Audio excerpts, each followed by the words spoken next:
Factory workers and construction workers live in accommodations provided by their employer. This means they live in dormitories either on site or close to the construction site. They live in cramped quarters. Sometimes there might be 20 migrant workers in a room, but on average there are between 10 to 12 workers in a room. They have curfews in their dormitories. Some factories have very strict curfews. They treat the migrant workers as if they are living in a prison. This is violating Taiwan civil law, which states that no one can take away the right of a person's freedom of movement.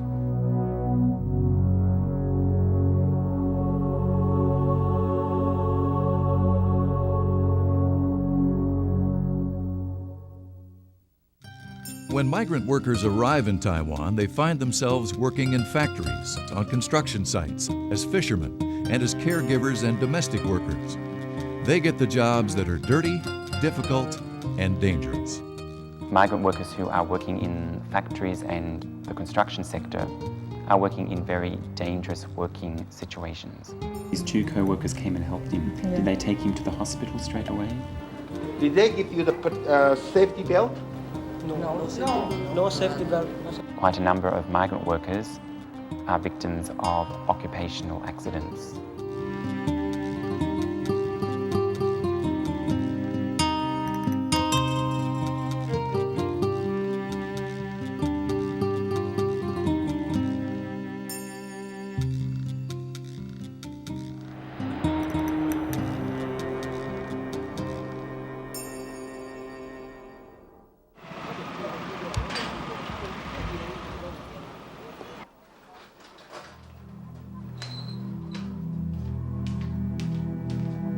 The most abused migrant workers in Taiwan would be the caretakers and domestic workers.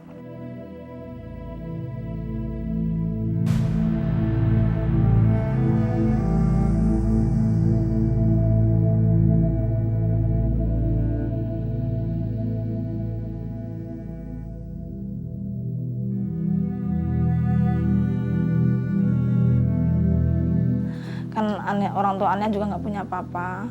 I came here from Indonesia to try to help my family.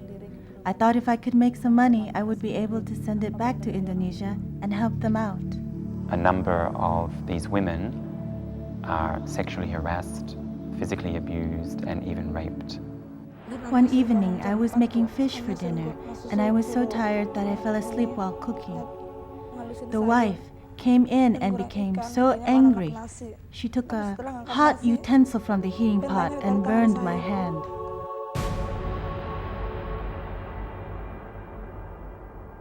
Another time, I was up late ironing, around 2 a.m. I was so tired, I fell asleep and accidentally burned one of her clothes.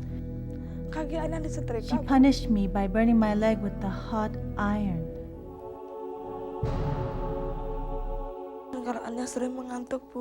As time went on, when she was angry with me, she began to poke me in the eyes with her fingers. She did this so often that I became afraid I was going blind. I was looking at a clear glass of water, but it would look dark. I was very afraid. There were other times when she would use the back of a meat cleaver and hit me on my leg and feet. If I would scream or cry, she would just hit me harder.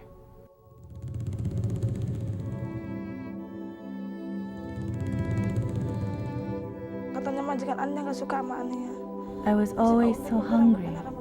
I asked the wife if I could have something to eat. She became very angry, ordered me to stand up, and then kicked me in my genital area. It bled just like at childbirth.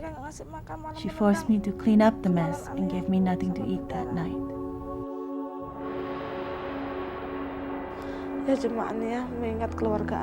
I miss my family back home. I'm afraid they are suffering very much because of me. I came to Taiwan to make money so that I could help them. Instead, I have been a failure and only made things worse.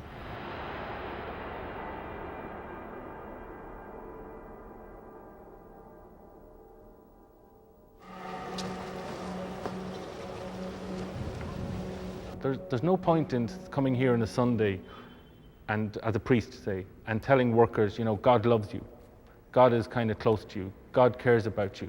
And then they go back to situations where they experience none of that. We have to bear witness to that by actually being with them, working with them, and seeking to change the situation in which they find themselves, so that it's more human, more just, and more in keeping with the gospel.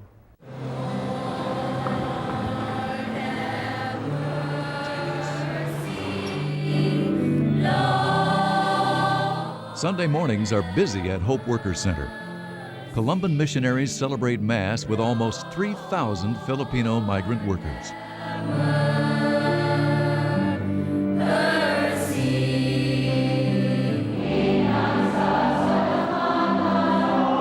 The majority of migrant workers in Taiwan are very young. They would be in their early 20s to late 20s. It is a very lonely experience when they come to Taiwan. They suffer homesickness, depression, loneliness, sadness.